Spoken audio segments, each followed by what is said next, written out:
Some of you have heard this very same presentation because David Hughen has for many years given this presentation twice a year at the Covenant Presbyterian Church. He sponsors a 5 or 6 week series of presentations. We promote the series enthusiastically at Launchpad, and so some of you have heard this, but you can never hear this great information too many times. It's so valuable, and I wanted all of you to make sure that you know who Dave Hughen is. So here is his bio. He is a co-founder and principal of Austin HR.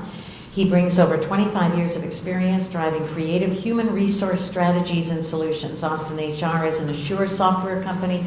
It has provided outsourced HR services to over 500 clients in the Central Texas region. He has led human resource operations of prestigious companies such as Applied Materials, Enterprise, Clear Commerce, NEC Electronics, and Heliovolt in a variety of industries, including public sector, nonprofits, semiconductors, internet software, hardware, and clean technology. He holds a number of certifications as well as bachelor's and master's of science degrees in human resources and organizational development from the University of San Francisco. Please give a very warm welcome to David Hughen. Thank you, Kathy. Thanks for the kind introduction. I couldn't have written it better myself. And since I did write it, it came across quite nice. Thank you, Kathy. Well, good morning, everyone. I'm pleased to be here. As Kathy noted, I started delivering versions of this presentation after the downturn, which seems so long ago now. And I'm referring to the 2008-ish point in which we all faced a significant shift in our economy. And since then, I have found over the years that companies continue to approach hiring in a different fashion. So I want to speak to that, and this is also intended to be a bit of a challenge and a nudge to really all of you. When I first started presenting this, it seemed a bit off-putting for most people in audiences, but over the years, I tend to be preaching to the choir, it seems like, and in some cases, folks come up to me afterwards and talk about how they've already responded to this condition. So I look forward to hearing from any of you with your versions of how you've approached the non-traditional search. But here's my take. Over the past few years, things have changed. Companies have certainly recovered over the past 10 years, but I find that they're approaching work a bit differently, which means that there are plenty of companies typically doing more with less. Now there are, in this space of Austin, where there's such a challenge for select needs of talent, companies are doing aggressive things to find talent and going after them. But even those companies are doing non-traditional things in order to apply people to work needs. And I'll speak to that more and more. A further frame of reference, just so you know the lens I look through, as Kathy noted, I've worked for large companies in the 90s, Applied Materials, NEC Electronics, Semiconductor, and then I joined the dot-coms because everyone was, and so I was with a couple of dot-coms that we grew quickly, and then started up this company focused on helping early to mid-stage and small to mid-sized companies have flexibly available human resource services. And as a result of that, I've been in front of hundreds of companies, or our teams have, and we've helped companies grow fast, hire fast, find flexible talent quickly, and then just as quickly, it seems like, lay people off. So as I sum it all up, I've been directly or indirectly responsible for thousands of people being hired and thousands of people being laid off, unfortunately. I don't aspire to do the latter work, but inevitably, business moves fast. It moves faster than ever. So that's the lens I look through. Mainly more small to mid-sized companies, and this is a small to mid-sized town, right? We have the presence of larger companies. Dell is like a town within itself, and then IBM has a presence. Indeed, of course, is a significant presence. AMD has a presence, Applied, and so forth. But by the Chamber's own numbers, there are 50,000 or more companies of under 100 employees. We're not a big corporate town, so there's a lot of emerging opportunities that never see the light of day with these fast-moving small to mid-sized companies. So the challenges, back to what I was noting earlier, with employers post-downturn and simply being responsive to the speed of change, the speed of business needs, I find that these companies are trying to be more nimble because business requirements change so rapidly, so the needs for talent changes more quickly. And that creates an interesting dynamic in and of itself, which we see and know. It's difficult for companies to commit themselves to a long-term relationship with employees, right? We face that, we see that. And in turn, it makes it more difficult at times for folks to truly commit themselves to an employer. So you can call that cynicism or simply an awareness. And for the incoming new workers of the day, the notion of joining, say, IBM, a generation or so ago, if you were to say, listen, I work for IBM, you know, you're at a party. I plan to be at IBM for the rest of my working days. That would be sort of a prestigious thing to say, and you would expect people to say, well, lucky you. Now, if you were to say that to an incoming millennial, that, listen, you're going to join IBM, you're going to be there for 30 years, that sounds like a jail sentence. So I think we're sort of meeting a bit in the middle, this notion of rapid change of opportunity, rapid interest of the emerging workforce, and then for those folks who have experience under their belt, where they fit into that dynamic. So I want to speak to some of that today. These are the challenges that we face. So the way technology addresses work and how work gets done is an interesting shift that companies are addressing. A lot of low cognitive skills types of work are being done in a different fashion. We know that. However, there are a lot of service roles that may not require a lot of academic education, still need to be done by people who know how to actually deliver great customer service. So the warmth of a human relationship still matters in a lot of different settings. So all these things are happening. Flex workforces, virtual work conditions, artificial intelligence, all these rapidly reshaping ways in which work gets done. We're seeing that with companies that we work with. We know that collectively because it's part of the social discussion that we know that's out there now, and we've been trying to address that. So I still assert, and we could say that easily within this room, that hiring is selectively stalled. And that could be because of all these conditions that employers are rethinking how they apply people to work. So in days past, you could say that a business entity, in whatever fashion that it's in, does work through a range of different activities that are going on within the organization and outside the organization. HR and finance and sales, marketing, operations management. There's an ecosystem internally and externally to support that. Several years ago, I would assert that a lot of the core fixed cost of operations were done within the four walls of the company.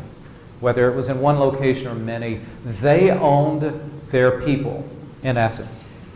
What's typically the largest cost that a company faces, typically?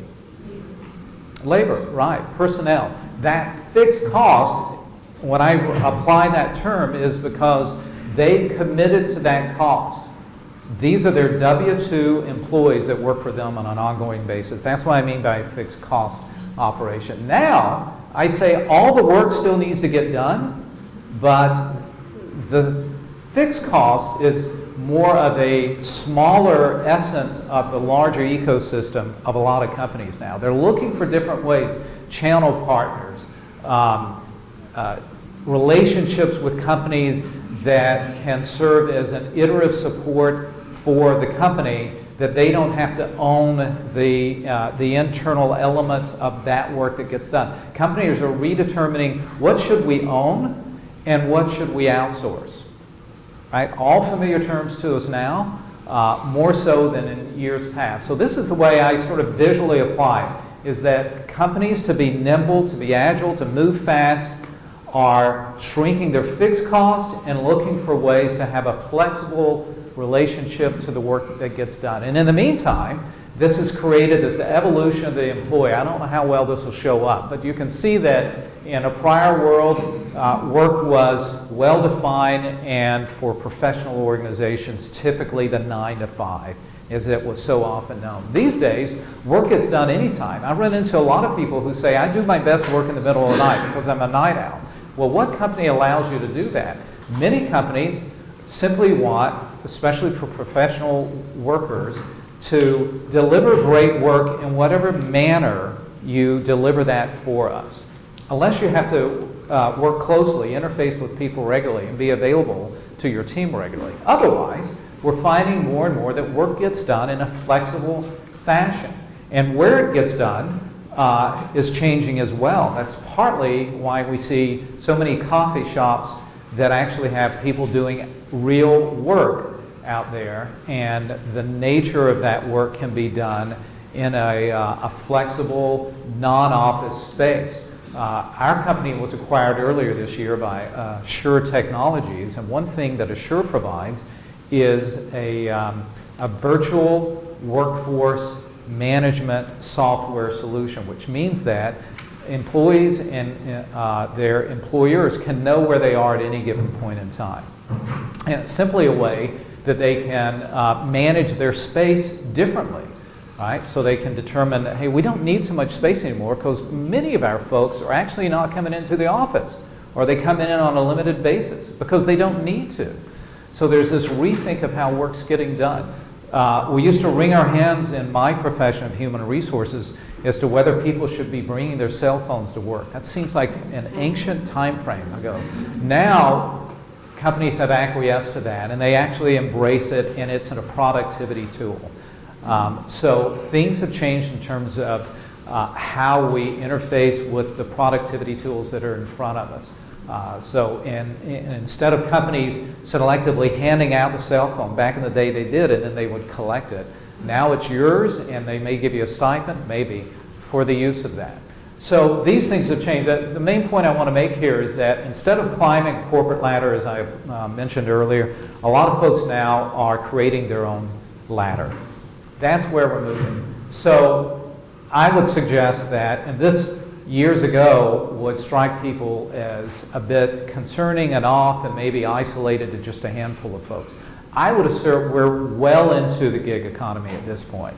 Maybe 5 years ago, folks were still sort of digesting this. My assertion for you this morning is we are in the gig economy.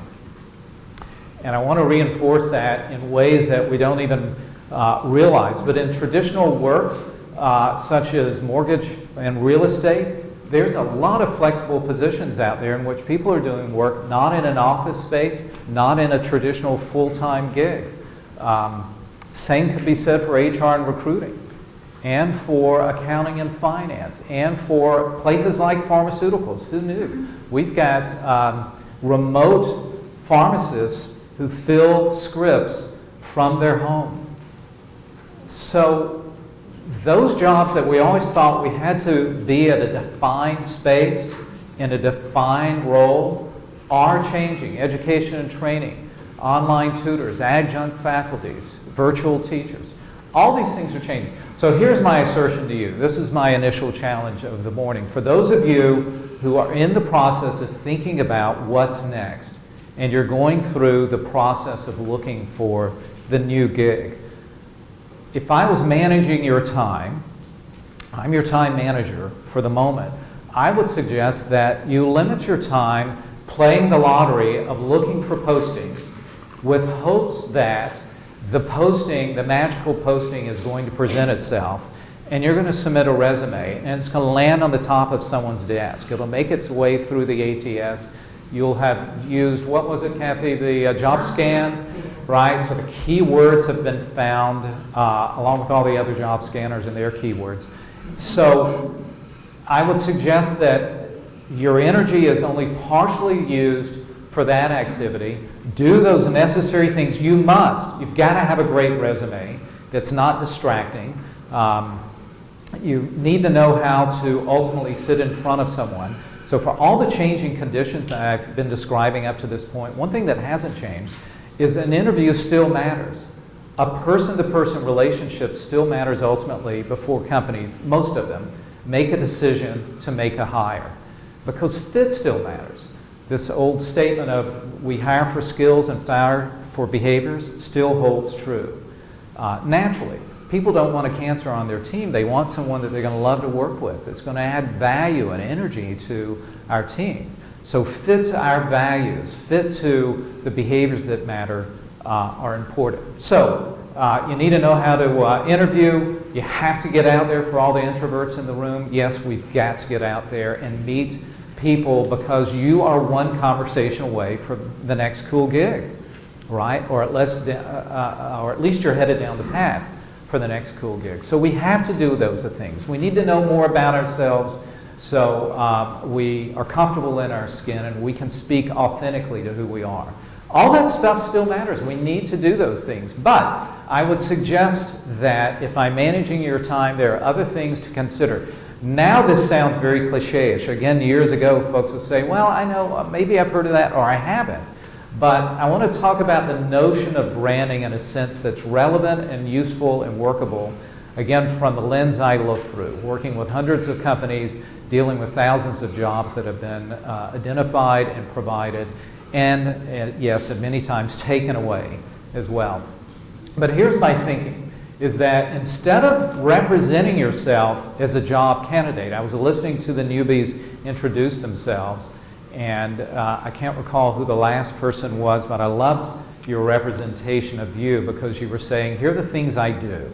These are the problems I solve. And I think that for a person representing themselves these days in transition, it's more about, here are the things, the problems that I solve. So that whenever you're sitting across from someone of influence, or you're just in front of a group of friends, or at church, or at some sort of event, you're a parent and you're with your kiddos and you're talking to other parents, and they ask, hey, so what do? You can say, well, I'm an advisor. I love helping companies solve these problems. That's a better starting point for a richer, more meaningful conversation in which you're in control. So change the narrative, as opposed to saying, well, you know, I'm not sure. Well, I would assert for all of you, my sense in this room is you all individually have a body of work that has value now. It does. How it gets represented is what I'm suggesting gets shifted. And for the cynics in the room who are thinking, well, David's just going down the path of create the brand and become a contractor. That's not what I'm asserting. What I'm trying to put an emphasis on for all of you, for us, is that from this day forward, think in terms of how do I want to represent myself? Even if you have your next job, one of you, fortunately, is going to work for the city of Austin. I would suggest for that individual, wherever you are, who's going to work for the city? It's Russ, but I think he just Russ. So for Russ, I'll find him and tell him, put your brand together. I think from this day forward, all of us should have the luxury of being able to have more than one business card. I ran into a gentleman a few years ago. I couldn't have scripted him any better, in which he had just moved into Austin, and he was told about me somehow, and it was just to have a networking conversation at a coffee shop. So we did. And the reason why I couldn't have scripted him any better is he handed me his business card. He was a marketing manager for a company. Then he set it aside and gave me his business card for his brand, for the things that he does well. And he wanted me to walk away from that conversation not knowing about him as the marketing manager for the company where he worked, because we weren't going to transact business with each other. He wanted me to know of him more broadly as someone who helps manage digital communities of interested parties. It was something like that. But that's what he wanted me to know. I knew enough about it, this was a couple of years ago, that I can still remember it to this day. I know that gentleman, and I have no idea what company he works for, but I know of him in that way. And as I recall, when I took his card that he wanted me to take, I put it in my contact database, and in my notes, I wrote down what in essence served as a key word or two for him. That's the way I know him. So if someone were to ask me, do you know anyone who does this stuff? Then if I did my own keyword search among my contacts, he'd pop up. So Those are the types of things I'm suggesting that you consider. You solve business problems. This, I would suggest, should be the language you consider adopting. You run into anyone within your realm, and they say, hey, so what are you doing? Well, I love solving these 2 or 3 problems. Get really brisk in it. You say it like that. They quickly understand it. You don't have to tell them an entire legacy of where you've worked, or how you hated your last boss and now you're no longer working, or whatever the prior conditions may be. My assertion is that when you meet someone of influence, and you never know when that happens, actually all of us have influence in one fashion or another, we have a stack of problems on our shoulders. When you talk to someone who's in a position of authority within a company, or one step removed from someone in a position of authority, they have that stack of problems weighting them down on their shoulders. And if you say, I solved these 2 problems, I've gotten really good at it over the years, then they may say, wow, it's funny we're talking. That's one of the issues we're facing. Or a buddy of mine's facing that problem now. That's a different conversation than saying, hey, can I send you my resume? Wade through my story, and then you'll learn about what I do. I was a project manager. The dilemma with project manager, and I know I'm talking about the same individual who introduced herself, which I thought was a great introduction, is that project management is a universal job description. So are you a project manager in a technical field for a specific area, or can you flex over to a non-technical job that's completely removed from the tech field altogether? Where within that broad realm of project management do you fit? I think it's easier to say, I solved these 2 to 3 problems. I've gotten really good at it. Someone had said, or I'd heard that they have lean expertise. You know, where does that fall into the type of problems that companies are trying to solve? How do we get just specific enough in putting definition around what we know we do well in order to get to that point? Define your expertise in the manner that I described, but in order to do so, if you're taking me up on my challenge, talk to people who have worked with you and ask them, now we've worked together in the past, I'm really interested, I trust you. What do I do well? What are the 1 or 2 problems that you think I solve really well? And don't talk to the people who say, come on, I love you, you do everything well. But hopefully 1 or 2 folks can be highly critical in a positive way. And they can say, you know, you really helped us on a critical project. And where your skills are really best served is in these areas. And I think you became known for that in our company. You talk to enough of these folks and themes will emerge. Pick the top 2 to 3 themes, get crisp on what those are, and let that start to serve as your narrative. There are people who want to help you, who've worked with you, who know you, who can be genuine in how they represent what you're good at. And you don't have to figure this out yourself. Get out of your skin and let others tell you. And now you've got a good starting point to start to create that short story about you. Then, if you're still hanging in there with me, create your business entity. And what I mean by that is decide whether you're just going to be an independent contractor or an LLC. I suspect that the Launchpad has information on how folks can operate as an independent contractor or LLC. Has that come up in the past, Kathy? Yeah. Yeah. So, and again, if this is feeling a bit out of your realm because you were thinking, I just want a job, I need benefits. I'm not suggesting this is an either. I think it's an and that could get you to the job with full-time benefits. And I'll talk more about this as we go. But by having a business entity, now you have a handle. So what do? Oh, here, let me give you my card. I call my business entity the following. We solve these problems. And the we could be you, but you never know when you may need help. Because it could be that someone says, we've got that very problem. And it's a big problem. Who else do you know that could help? So, give it a name and have some fun with this. Have you ever heard of 100monkeys.com? I hadn't heard of them, but someone turned me on to them. Go to their website. This is a company that names products and companies. So they have all sorts of interesting things. Class Act is an employee training company. Alfalfa is a tax and financial planning company. Cruel World, career placement service. Right? Something that's kind of is fun, and maybe it applies to what the actual work is. It doesn't have to be. But something other than just your first and last name.com, right? Make it interesting enough to provoke a conversation, possibly. Proving Ground, a sales training program. All Thumbs, general repair services. Kiddo, a nonprofit school fundraising services. These are individuals who came up with this and just tried to be a bit creative in representing themselves. Or, I ran into this guy a few years ago who provided accounting services for small companies, and he was 6'5" and happened to have big feet. So naturally, he called his firm Bigfoot Accounting Services, and on his business card was the outline of a footprint on top of the name. So kind of clever and fun, which already gives an impression right away of you. And again, I want to assure you, this is not suggesting that this should be ultimately your new gig.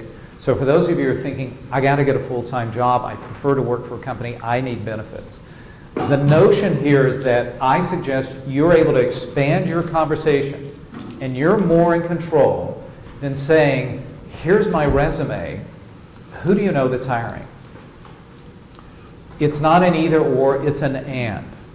And when you are across from someone who asks, so what are you doing these days?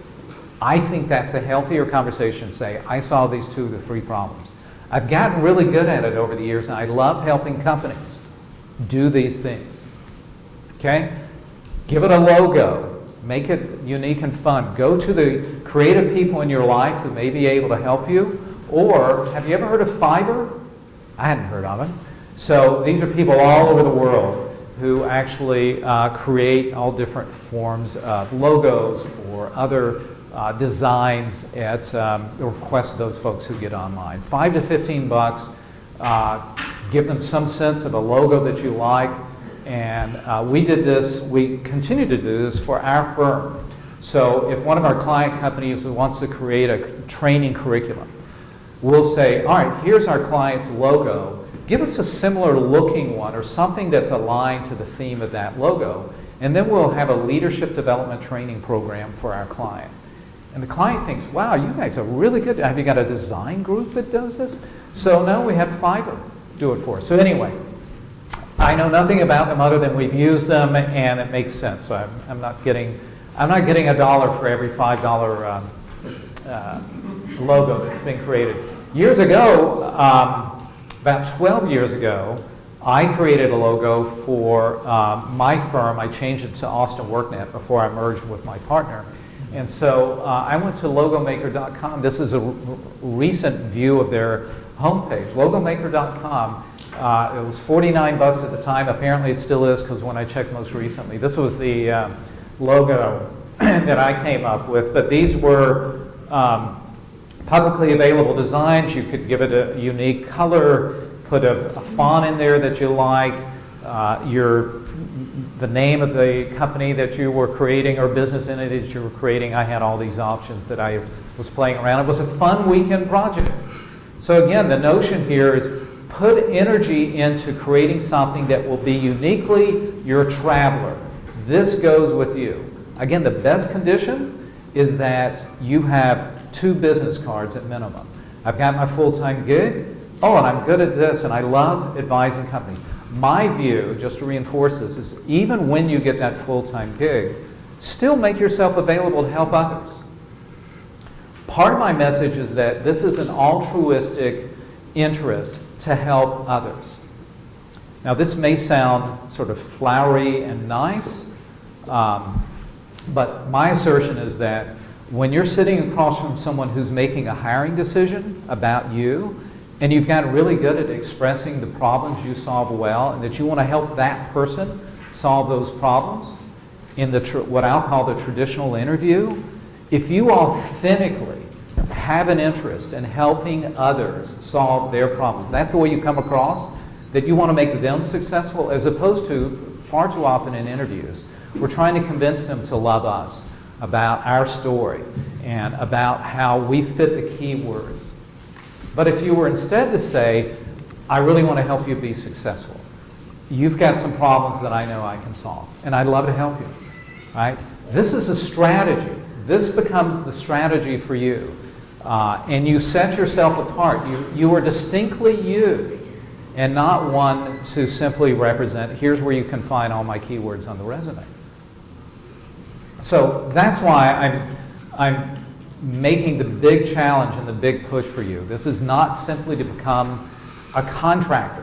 This is a way to represent yourself when you are in transition and even when you're not, right? Because this is what sustains. Work will change. Business conditions will change. Opportunity is going to reshape itself more and more. So, my next challenge to you, is to create a website. Now you've done those fun things. You've given it a name. You've got a logo, right?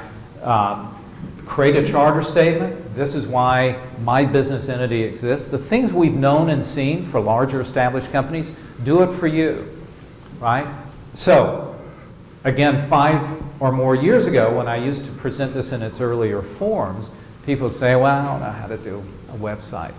Now you do. There are so many easy templates, or you're only one step removed from your neighbor's son who will come over and create your website for you, if not your own son or daughter. So, get that website up and running. I'm going to give you some examples in a minute. So, front of the slide, or front of the web page, page 1 is, here's the charter statement, nice, clean, professional look. And then on the next web page, the 2 to 3 problems you solve. Next page are case studies, 5 to 7 actual business conditions that you addressed. So what was the business issue? Change the names to protect the innocent if you need to. What did you solve? What were the business outcomes? 5 to 7 case studies. And then the last page is your bio. So now your business entity is up and alive and found. You with me so far? So these are my challenges to you. Set up your business entity, give it a name, give it a logo, create a website. All of you can do this if you haven't already. Times have changed. I'm sure a number of you are already set up in just that fashion. Now, instead of a work gap, you have job continuation. So on LinkedIn and on your resume, your business entity. So if you stopped working this year, your business entity picked right up. You with me? So that when someone looks at it, at your resume or your LinkedIn profile, you appear relevant and active. As opposed to the last job I worked with ended in March. And now I just have this gap. I mean, these are the simple mental gymnastics recruiters who may be 1 or 2 steps removed from the actual work at hand that needs to be performed. They'll get distracted by that. Let's prevent the distraction. You have a business entity. You love helping companies or organizations or nonprofits solve problems. You're relevant. You're current. So let's prevent that distraction. Right? I formed a business to provide services to solve these problems. That becomes your quick and easy narrative. Hey, what are you doing these days? Instead of saying, well, I'm trying to figure out what's next. Instead say, I love helping organizations solve these problems. Right? That much you know. It could be in a different industry, because that's part of the change you're thinking through. But at the very least, you know, because you've talked to people who you trust, who gave you hard truths on what you do well, and you're able to define it, right? Find out who's already done this. Plenty of people have. There are a lot of boutique firms or individuals who are likely doing where you want to take yourselves. They're already moving into this space, and they're successful to some degree. Who are they? Flatter them. Back to the notion that we all have egos. Feed their ego and say, I'd love to hear your story. You're doing what I'd love to be able to get to in the next 2 to 3 years. You never know when they may say, wow, it's good we're talking. we actually have a big project where we could use some help. The whole notion here is I'm hoping that through you doing these things, you expand the landscape of possibilities.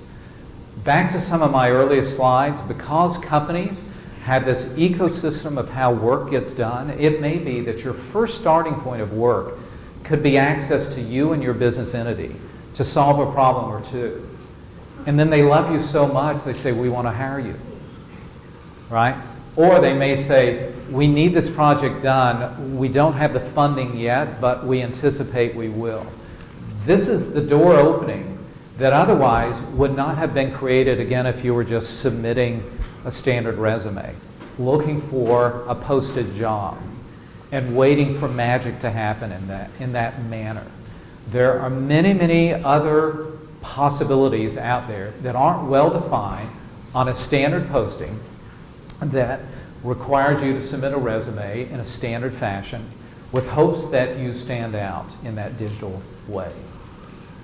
So, update your LinkedIn profile. You're current, you're relevant, you have a business entity, you're the founder of it or the principal, whatever term you prefer to apply to it. There's a lot of stuff going on out there in which if you embrace this and you think the nature of your work can be done flexibly, marketing professionals, HR professionals, recruiting professionals, certainly those who are in the creative space, digital design, and a number of different things, obviously software and coding and the like, can be done virtually, and companies approach these sites.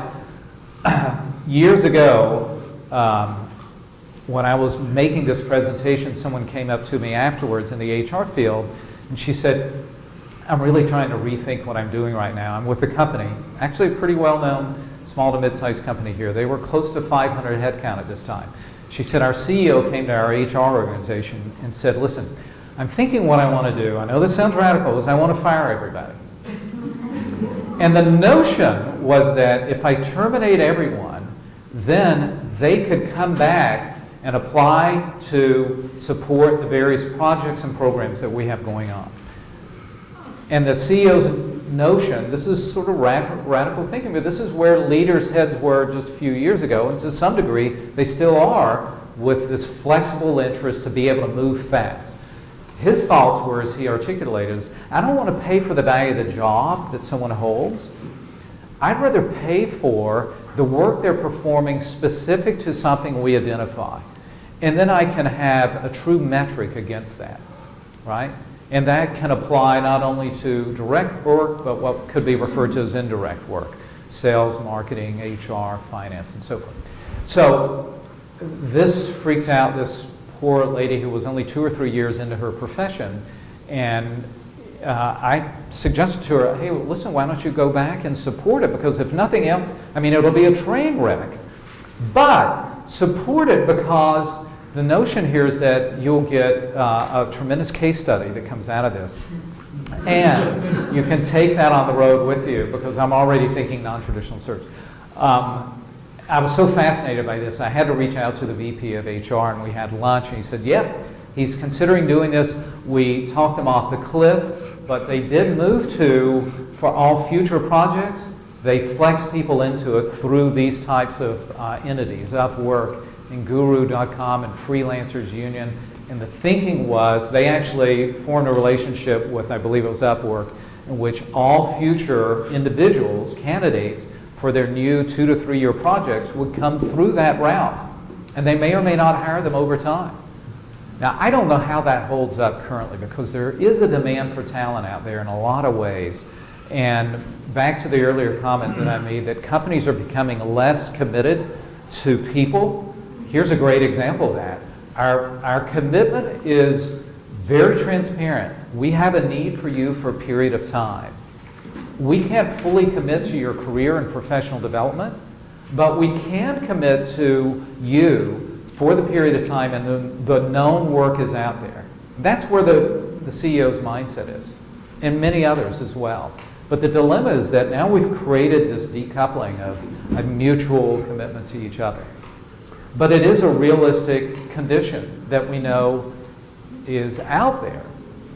So I'm suggesting for those of you who have the energy and the interest to apply yourself to work because you need to work and you need to generate some cash and you're thinking this could be an alternative, here's a way that could allow you to enter into a relationship that may lead to the next gig, possibly. And fit still matters. Do you fit well to them and do they fit well to you? Do you like what they're doing? Do you like what they're all about? I suggest if that's not the case and you still have some time, then at the very least, I believe as Kathy said earlier, connect to a nonprofit. Put your skills to work. Now that you know the problems that you articulate, that you solve, get them active. So go work for a nonprofit for some period of time and apply your expertise. By the way, they have well-connected boards of directors. So if nothing else, you're already in the mode of giving back and helping. I think if we all adopt the notion we want to help others be successful, it truly is goodness and a strategy. When you're sitting across from a hiring authority, if you come across as if you are there to help them solve their problem, because right before they enter the room, you've been thinking about that interview for days, possibly weeks. They may have thought about the interview for minutes. They suddenly realize, oh shoot, where's the conference room? Where's the resume? I need to talk to somebody. I know at 11:30 I have that meeting with the candidate. Because they got a million problems, right? That's where they are. For you, it's a milestone moment in your work, career, life. For them, they got all the problems awaiting them when they enter and leave the conversation with you. So my suggestion is feed their ego. You want to help them be successful. There are problems that you solve. You hanging in there with me? Okay. So now you have this authentic image also. Instead of the awkwardness of career transition, in part is awkward because we don't exercise these muscles. We're not typically on the other side of a job interview. We may have been on the flip side of the table.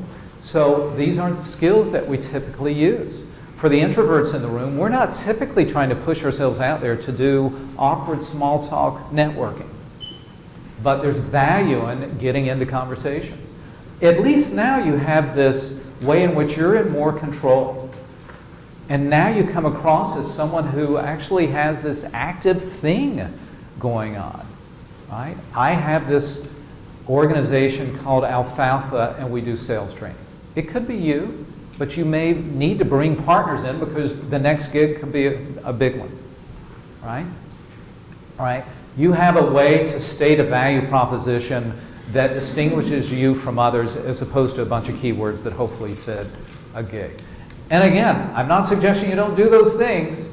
I'm trying to create a healthy balance to the realities of where opportunities exist. We do make this, I'm happy to provide this presentation, by the way. So I'll post it on LinkedIn, my LinkedIn, or send it over, Kathy. It'll be in our media thing too with your presentation. Super. So I see some of you taking pictures and taking notes, but I have no new science to offer you this morning. But I do have perspectives that have just been evolving over time. And this is what I'm seeing in dealing with hundreds of different small to mid-sized companies. They don't always take the traditional route. In fact, in many cases, it's the exception, not the rule, of how work is getting done. That's the spirit of all this, right? So this puts you in control. This is a bit of a summary slide. This is why you do it. It differentiates you. It sets you apart from others. It can make you more attractive because, again, you're sitting across from someone authentically, genuinely wanting to help them be successful, right? As opposed to giving off these fumes of desperate needs for you to be loved, right? So, if you walk in with this genuine interest to help that person be successful, to solve their problems, you've already set yourself apart. I'm reinforcing this because I do want to make sure this comes through. This is a strategy for interviews, right? I interview hundreds of people a year, I guess, almost. right? Either for our firm or on behalf of our clients. And I'm not a recruiter by trade. I mean, I'm kind of an HR strategist, but inevitably, we talk about work in a variety of different ways. I pick up on those individuals who are there to help me and others be successful, as opposed to being so densely, heavily immersed in their story. That may sound a bit cold, but that, again, is intended to reflect where mindsets are who are making decisions. They're making decisions because they're trying to fix their stuff. That's why they're in the room with you. So getting the words out, loads of different ways that I know have been discussed out here. This is, again, easy for some, difficult for others. Finding people who do similar work that you do is a great starting point. Talk to them, say, hey, how did you get where you are now? And I know this is something we say to people early into a profession. I'm talking about it more from, have people done similar things to what I'm describing? Learn about their story, what they're doing. Make yourself available to help them be successful. Start getting your pitch down, right? This is a different and easy narrative that will come in time for you, all right? What are the things that you can say quickly, within seconds, so that people get it and they walk away understanding there are 2 to 3 things you do really well, right? My sense is that this becomes the expansion of your job search. It's not the only thing, but I would suggest to you it may be the heart and soul of it. This stays with you for the duration. Here's some examples of people who, here's April's LinkedIn page, here's her website, Spotlight Policy Solutions. Here's Tracia's LinkedIn page, here's her website, Human Capital Innovations. These are individuals. They created their business entity. I know Tracia is an HR manager for a company here in town, but she keeps this up and alive and well, and it runs right along with her. This is her brand. We know these people who are in an uber capacity of being branded. We occasionally run into them. They speak at conventions and conferences and trade shows, right? They have blogs. They may have written a book, but they may work for a company, right? And the company just loves the glow of interest that comes back to their employee because they're known as being so good at doing something. And the beautiful advantage for that individual is they're not necessarily tied to working at the gig for that company. They are so well known beyond the 4 walls of that company, their brand lives on for them. So I'm not suggesting you have to aspire to that level of interest and awareness outside of a company that you work for. I'm merely suggesting that this is not simply a temporary endeavor while you're moving from one traditional gig, my term, to the next traditional gig. My challenge to you is why not do this, have it, and it's always with you. Back to the marketing manager I met at Starbucks who gave me one card, pushed it aside, gave me the other card. I remember what he's known for and what he does more through that conversation than I know who he works for in that moment 2 years ago. Kathy's is, even though I started using her website years ago, it's not necessarily the most up-to-date looking one, but I just saw producttoprofits.com. She and I had lunch a couple of weeks ago. She's a client of mine. She's currently the VP of Ops at St. David's Foundation. Mary, she worked with us at Applied Materials many years ago. You remember? So, and she's had several jobs since then. But she's created Product to Profits and keeps it alive and has that extra card with her, depending on who she talks to. Right? Cindy Cummings, now she's in marketing, so she better have a cool space. So she's got kind of a fun website that she's created, even though she didn't get creative with the name, Cummings Communications Consulting, the Triple C. But, and then Christian Feely, who was formerly, this is a really fun, cool, interesting guy, he was the Chief Visionary Officer for Latin so super sharp guy. He created Sirocco. So not necessarily, again, a killer website, but Sirocco I thought was cool. In Arabic, it means prevailing winds. So again, it creates this interest to say, hey, what is that name? How'd you come up with it? So that's Christian and the work that he does. a few years ago, when I made this presentation, there was an individual in the room who, I'll tell you the story first. She had, you would think, a lot of things working against her. So she was over 40, single, didn't have a college education, African American. And you could have said, all right, well, in a predominantly white town such as ours, that prides itself on trying to be openly diverse, she had shared with me she was still facing challenges because of race, gender, and her current circumstance. A single mom over 40. And of course, the over 40 doesn't get better.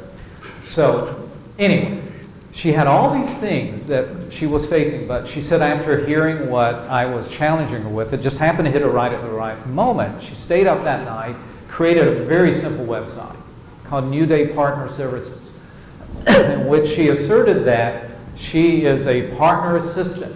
She defined what the partner assistant does, works out of their office or can support small business owners remotely. Can use your equipment or mine. Can be an independent contractor if that's what you need, right? So you don't have to pay payroll tax. She made it easy for a potential client who ultimately found her. So her resume was found within a couple of weeks. She said she wrote back to tell me, working for an IT company, making more than she ever had. They just happened to find her in her case because she had expanded the audience. And she was a go-getter, and she did all the things to set herself apart in a meaningful fashion. So despite what may have been perceived as other challenges, a company wanted someone who was great and could do good work, ultimately. At the end of the day, that's where most reasonable, intelligent companies are. They need people who can do great work. So for those of you who may be saying, well, it's such an ageist thing out there, I hear you, but there are still plenty of companies who just want folks who will do good work and solve their problems. So it's how you represent yourself. I'll sum it up this way. There are a few books that I'd recommend. One is Multipliers by Weissman. Their credo is what do you do better than anything else at work? What do you do that's uniquely of value? What do you do without effort? What do you do without being asked? What do you do readily without being paid? Right? This stuff, in other words, should come reasonably easily. It could come from others because they can put it in perspective for you. I would assert that when you take this on the road, be flexible, be humble, be interested in others' success. Right? There is something greater than you, and that greatness is something that you allow exists in other places. Don't get absorbed with your own story and trying to press for people to love you. Love others. And I'm not trying to proselytize here in any way. This is a strategy. Be flexible, be resilient. Things change rapidly. If you come in and say, you know what, I'm looking for a job, it's shaped exactly like this. Hopefully it won't change. The fact of the matter is, with our clients, many times, these small to mid-sized companies especially, by the time they define a job, it's probably changed a little bit. By the time they post the job, it's probably changed a little bit more. By the time they sit across from you, they may look at the job spec and say, oh, no, it's different in many ways from that job description you have in front of you. That's still posted? Well, we can tell you that some things exist. It's the same hiring manager, but otherwise, we've had new business challenges come up. That's the reality oftentimes with small to mid-sized companies. Things change. Allow for that. Allow for you to change gracefully with those conditions. There's another book called Go-Giver by Berg and Mann. I find this interesting. They have the 5 laws of success. One is the law of value. Your true worth is determined by how much more you give in value than you take in payment. The law of compensation. Your income is determined by how many people you serve and how well you serve them. The law of influence.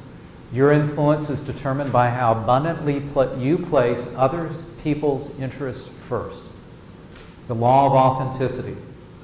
The most valuable gift you have to offer is yourself. And the law of receptivity. The key to effective giving is staying open to receiving. During job transitions, especially, we get so inward. Right? It can sometimes be the most difficult time to be open to possibilities, and to be open to helping others. The 5 laws of success.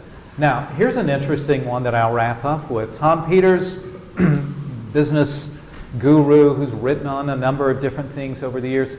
So here's a brief outtake from one of his articles that he wrote many years ago. Start right now. As of this moment, you're going to think of yourself differently. You're not an employee of General Motors. You're not a staffer at General Mills. You're not a worker at General Electric or a human resource at General Dynamics. Oops, they're gone. You don't belong to any company for life, and your chief affiliation isn't to any particular function. You're not defined by your job title, and you're not confined by that job description. Starting today, you are a brand. That was Tom Peters' wisdom. Now, when do we think he wrote this? 1997. Yeah, good one. 21 years ago, this guy's asserting this. So that's why I say I have no new science for you, but I do assert that this is a way in which you expand your landscape. It's not, oh, do the business entity, forget about a full-time gig. I'm merely saying this could open up more conversations and more possibilities that lead you into the role that you would prefer for you. That's my assertion. Focus on helping others. Know your problems that you're going to solve. Consider creating this business entity that carries with you from this day forward.